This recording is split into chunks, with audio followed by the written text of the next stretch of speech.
पुन्हा 28 कोटी काय आणले नाही, अजून 28 कोटी दिले नाही. होय ना मग. नाही काल परवा 19 का 20 कोटी नाही, 28 कोटी टोटल 100 कोटीला गेले. जास्त झाले 100 पेक्षा नाही 100 कोटी. पहिलं 25 आणि 50 दिलं होतं, 75 ते झाले असं 28.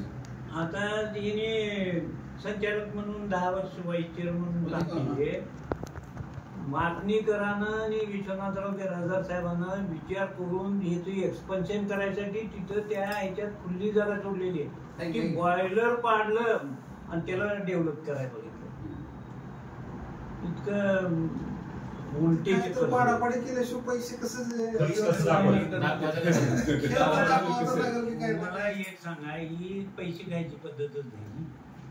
शेतकऱ्याचं युनिट तुम्ही 4-4 महिने पुढे अहो 1 रुपयाचा विमा नाही, 5 वर्षामध्ये 1 रुपयाचा. माझ्याकडून गेल्या हंगामात 2 कोटी रुपयाचा बग्यास कारखान्याला आणले.